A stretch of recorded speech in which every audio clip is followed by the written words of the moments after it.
Welcome to Love's Tender Flame, Tales of Romance. I'm Wardell, reading The Auction Block by Rex Beach.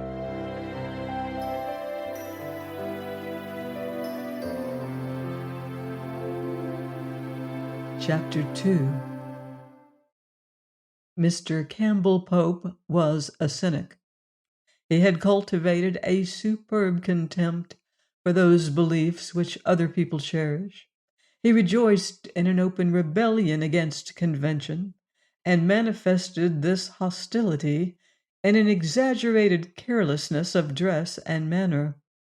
It was perhaps his habit of thought, as much as anything else, that had made him a dramatic critic, but it was a knack for keen analysis and a natural caustic wit that had raised him to eminence in his field. Outwardly he was a sloven and a misanthrope.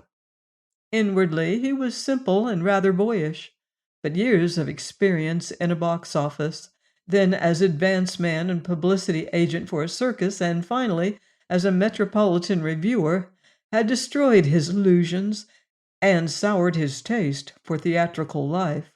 His column was widely read. His name was known. As a prophet, he was uncanny. Hence managers treated him with a gingerly courtesy, not always quite sincere. Most men attain success through love of their work.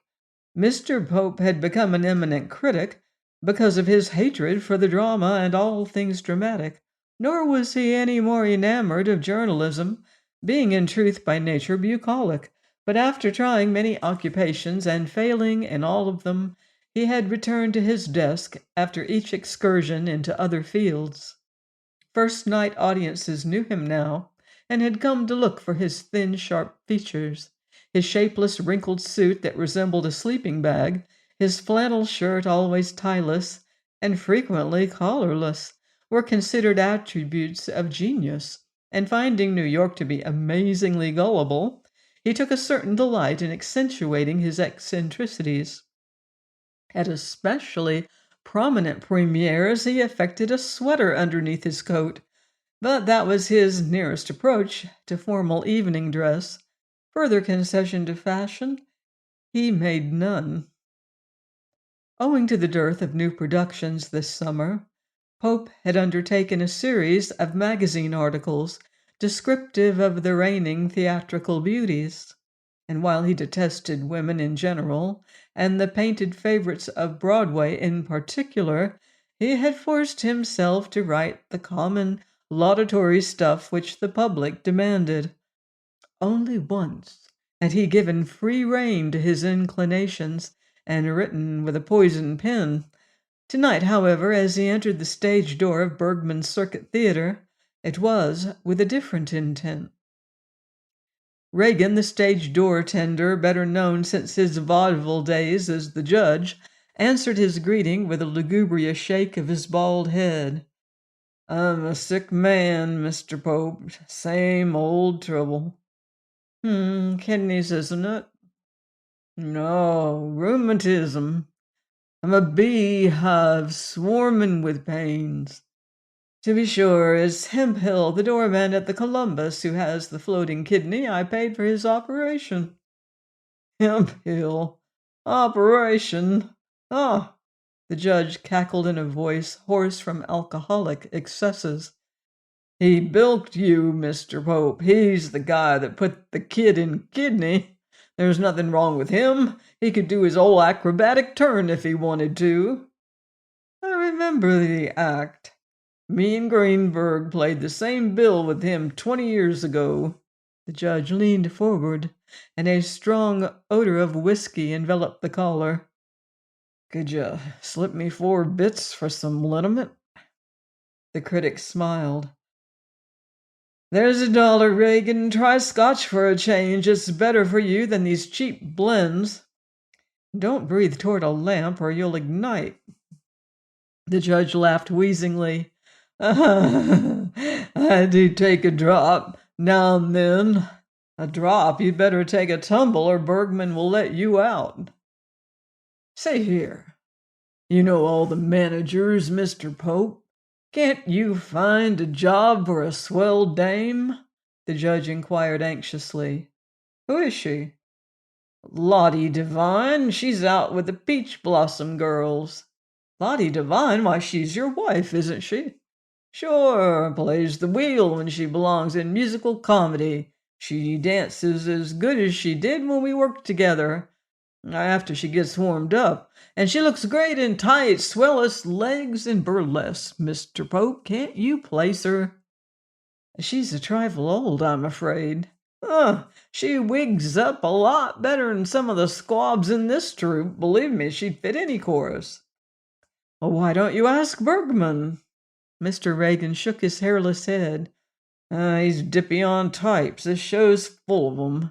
Real blondes, real brunettes, bold and dashing ones, tall and stately's, blushers, shrinkers, laughers, saddlings. He won't stand for makeup. He wants 'em with the dew on. They've got to look natural for Bergman. There's some of 'em now. He nodded toward a group of young, fresh-cheeked girls who had entered the stage door and were hurrying down the hall. They ain't a hypnorized ensemble in the whole first act, and they wear talcum powder instead of tights. It's dimples he wants, not fats. How them girls stand the draft, I don't know. It would kill an old-timer. I've come to interview one of Bergman's types, that new beauty, Miss Knight. Is she here yet? Sure, her and her backdrop, too. She carries the old woman for scenery. Mr. Reagan took the caller's card and shuffled away, leaving Pope to watch the stream of performers as they entered and made for their quarters. There were many women in the number, and all of them were pretty. Most of them were overdressed in the extremes of fashion. A few quietly garbed ladies and gentlemen entered the lower dressing rooms reserved for the principals. It was no novel sight to the reviewer whose theatrical apprenticeship had been thorough, yet it never failed to awaken his deepest cynicism. Somewhere within him was a puritanical streak, and he still cherished youthful memories. He reflected now that it was he who had laid the foundation for the popularity of the girl he had come to interview, for he had picked her out of the chorus of the preceding review and commented so enthusiastically upon her beauty that this season had witnessed her advancement to a speaking part. Through Pope's column, attention had been focused upon Bergman's latest acquisition, and once New York had paused to look carefully at this fresh young newcomer, her fame had spread, but he had never met the girl herself, and he wondered idly what effect success had had upon her. A total absence of scandal had argued against any previous theatrical experience. Meanwhile, he exchanged greetings with the star, a clear-eyed man with the face of a scholar and the limbs of an athlete. The latter had studied for the law. He had the drollest legs in the business, and his salary exceeded that of a Supreme Court justice. They were talking when Mr. Reagan returned to tell the interviewer that he would be received. Pope followed to the next floor and entered a brightly lighted, overheated dressing room where Lorelei and her mother were waiting. It was a glaring, stuffy cubbyhole, ventilated by means of the hall door and a tiny window opening from the lavatory at the rear. Along the sides ran mirrors, beneath which was fixed a wide makeup shelf. From the ceiling depended several unshaded incandescent globes, which flooded the place with a desert heat and radiance. An attempt had been made to give the room at least a semblance of coolness by hanging an attractively figured cretonne over the entrance and over the wardrobe hooks fixed in the rear wall, but the result was hardly successful. The same material had been utilized to cover the shelves, which were littered with a bewildering assortment of makeup tins, cold cream cans, rouge and powder boxes, whitening bottles, wig blocks, and the multifarious, disordered accumulations of a dressing room. The walls were half hidden behind photographs. Impaled upon pins like entomological specimens, photographs were thrust into the mirror frames. They were propped against the heaps of tins and boxes or hidden beneath the confusion of toilet articles. But the collection was not limited to this variety of specimen. One section of the wall was devoted to telegraph and cable forms, bearing messages of felicitation at the opening of the Review of 1913. A zoologist would have found the display uninteresting, but a society reporter would have reveled in the names, especially in the sentiments inscribed upon the yellow sheets. Some were addressed to Lorelei Knight, others to Lilas Lynn, her roommate. Pope found Lorelei completely dressed, in expectation of his arrival. She wore the white and silver first act costume of the fairy princess. Both she and her mother were plainly nonplussed at the appearance of their caller. But Mrs. Knight recovered quickly from the shock and said agreeably, "Lorelei was frightened to death at your message yesterday. She was almost afraid to let you interview her, after what you wrote about Adore Demarest." Pope shrugged. "Your daughter is altogether different to the star of the palace garden, Mrs. Knight. Demarest trades openly upon her notoriety, and I don't like bad women. New York never would have taken her up if she hadn't been advertised as the wickedest woman in Europe, for she can neither act, sing, nor dance. However, she's become the rage, so I had to include her in my series of articles. Now, Miss Knight has made a legitimate success as far as she has gone." He turned to the girl herself, who was smiling at him, as she had smiled since his entrance. He did not wonder at the prominence her beauty had brought her, for even at this close range, her makeup could not disguise her loveliness. The lily had been painted, to be sure, but the sacrilege was not too noticeable, and he knew that the cheeks, beneath their rouge, were faintly colored, that the lashes under the heavy beading were long and dark and sweeping. As for her other features, no paint could conceal their perfection. Her forehead was linelessly serene. Her brows were straight and too well defined to need the pencil. As for her eyes, too much had been written about them already. They had proven the despair of many men, or so rumor had it.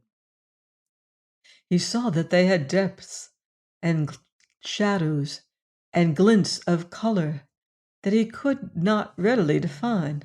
Her nose, pronounced perfect by experts on noses, seemed faultless indeed. Her mouth was no tiny Cupid's bow, but generous enough for character. Of course, the lips were glaringly red now, but the expression was none the less sweet and friendly. "There's nothing legitimate about musical shows," she told him in reply to his last remark. "And I can't act or sing or dance as well as Miss Demarest." "You don't need to. Just let the public rest its eyes on you, and it will be satisfied. Anyhow, it should be. Of course, everybody flatters you. Has success turned your head?" Mrs. Knight answered for her daughter. "Lorelei has too much sense for that. She's succeeded easily, but she isn't spoiled." Then, in response to a question by Pope, Lorelei told him something of her experience. "We're upstate people, you know. Mr. Bergman was looking for types, and I seemed to suit, so I got an engagement at once. The newspapers began to mention me, and when he produced this show, he had the part of the fairy princess written in for me. It's really very easy, and I don't do much except wear the gowns and speak a few lines." "You're one of the principals," her mother said chidingly. "I suppose you're ambitious," Pope put in. Again the mother answered, "Indeed she is, and she's bound to succeed. Of course she hasn't had any experience to speak of, but there's more than one manager that's got his eye on her." The listener inwardly cringed. "She could be starred easy, and she will be, too, in another season." "Then you must be studying hard, Miss Knight." Lorelei shook her head. "Not even voice culture?" "No." "Nor dancing, nor acting?" "No." She has so little time. You've no idea how popular she is, twittered Mrs. Knight. Pope fancied the girl herself flushed under his inquiring eye. At any rate, her gaze wavered, and she seemed vexed by her mother's explanation. He, too, resented Mrs. Knight's share in the conversation. He did not like the elder woman's face, nor her voice, nor her manner. She impressed him as another theatrical type with which he was familiar. The stage mama. He found himself marveling at the dissimilarity of the two women. Of course, a famous beauty does meet a lot of people, he said. Tell me what you think of our nourishing little city and our New York men. But Lorelei raised a slender hand. Not for worlds. Besides, you're making fun of me now. I was afraid to see you, and I'd feel terribly if you printed anything I really told you. Good interviewers never do that. They come and talk about nothing, then go away and put the most brilliant things into your mouth. You are considered a very dangerous person, Mr. Pope. You're thinking of my story about that Demarest woman again, he laughed. Is she really as bad as you described her? I don't know, never having met the lady. I wouldn't humiliate myself by a personal interview, so I built a story on the Broadway gossip. Inasmuch as she goes in for notoriety, I gave her some of the best I had in stock. Her photographer did the rest. The door curtains parted, and Lila Slynn, a slim, black-eyed young woman, entered. She greeted Pope cordially as she removed her hat and handed it to the woman who acted as dresser for the two occupants of the room. I am late as usual, she said, but don't leave on my account. She disappeared into the lavatory and emerged a moment later in a combing jacket. Seating herself before her own mirrors, she dove into a cosmetic can and vigorously applied a priming coat to her features, while the dresser drew her hair back and secured it tightly with a wig band. Lorelei's got her nerve to talk to you after the panning you gave Demarest, she continued. Aren't you ashamed of yourself to strike a defenseless star?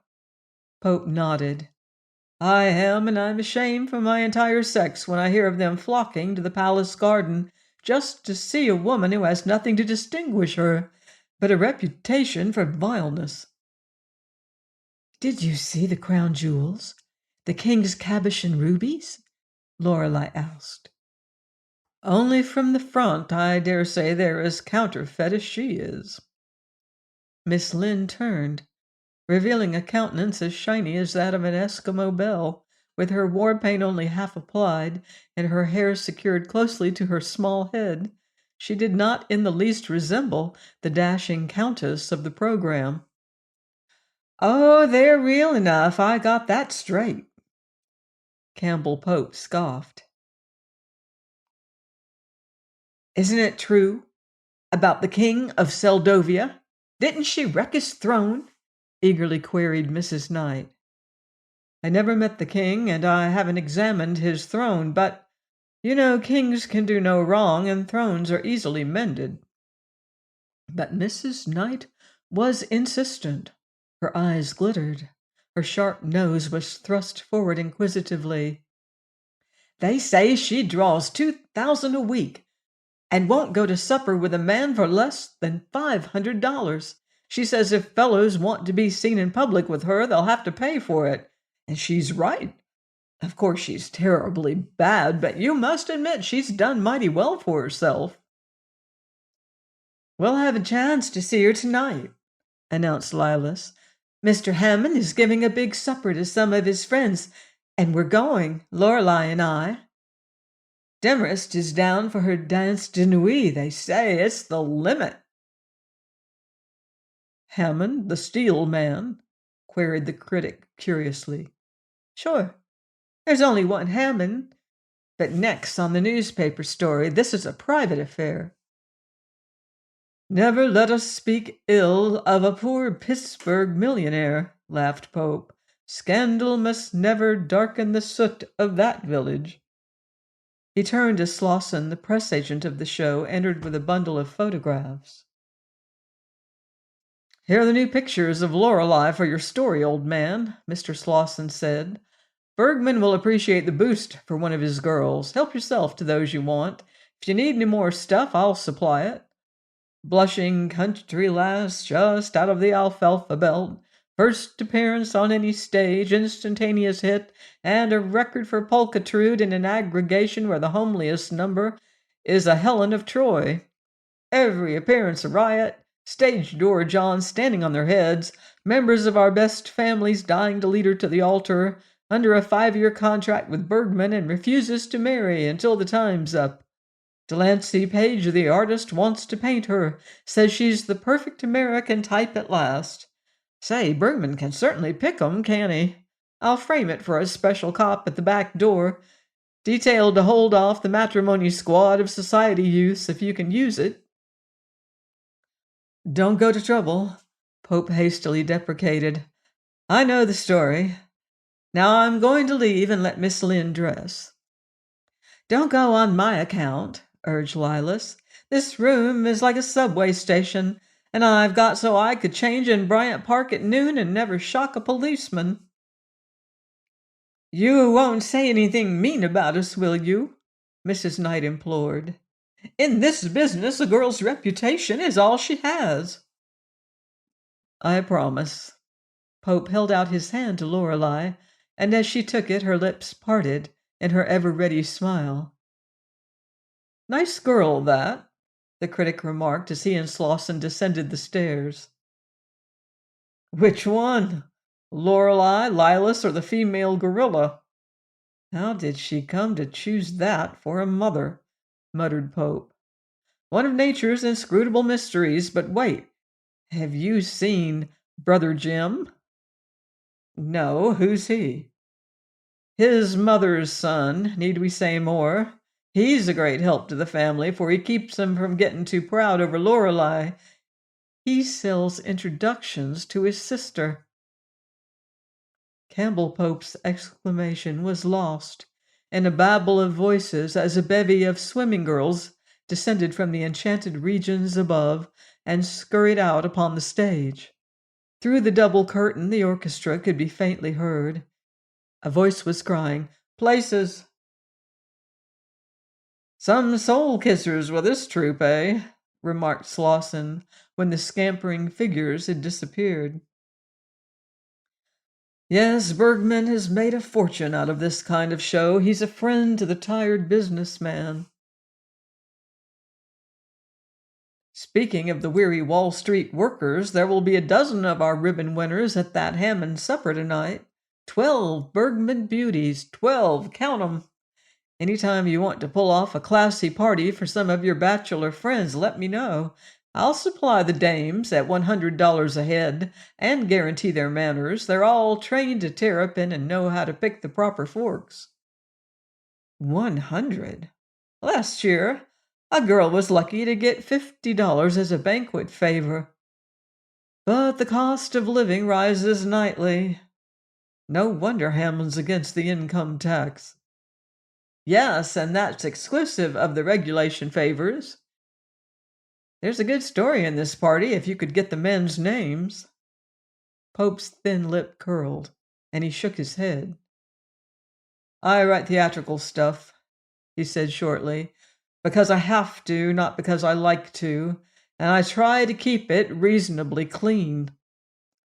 Slosson was instantly apologetic. "Oh, I don't mean there's anything wrong about this affair. Hammond is entertaining a crowd of other steel men, and a stag supper is either dull or devilish, so he's invited a good-looking partner for each male guest. It'll be thoroughly refined, and it's being done every night." "I know it is. Tell me, is Lorelei Knight a regular, frequenter of these affairs?" "Sure, it's part of the graft." "I see. She has to piece out her salary like the other girls. Why, her whole family's around her neck, mother, brother, and father. Old man Knight was run over by a taxicab last summer, It didn't hurt the machine, but he's got a broken back or something. Too bad it wasn't Brother Jimmy.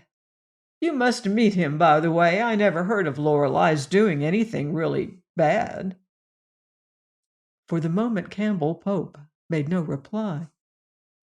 Meanwhile, a great wave of singing flooded the regions at the back of the theater as the curtain rose and the chorus broke into sudden sound. When he did speak, it was with unusual bitterness. "It's the rottenest business in the world, Slauson. 2 years ago she was a country girl. Now she's a Broadway belle. How long will she last, do you think?" "She's too beautiful to last long," agreed the press agent soberly, "especially now that the wolves are on her trail.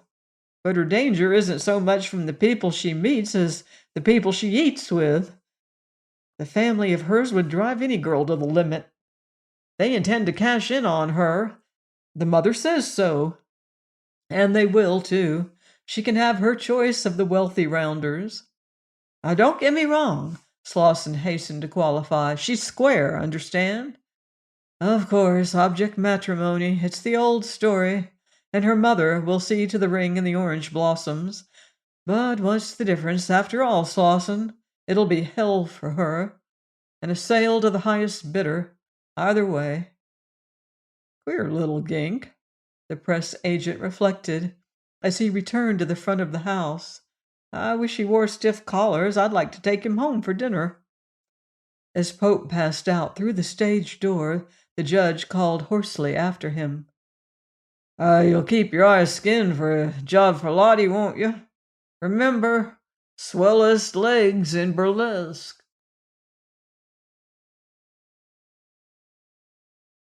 Please join me next time for another romantic chapter of The Auction Block by Rex Beach, here on Love's Tender Flame. Until then, love deeply and live beautifully.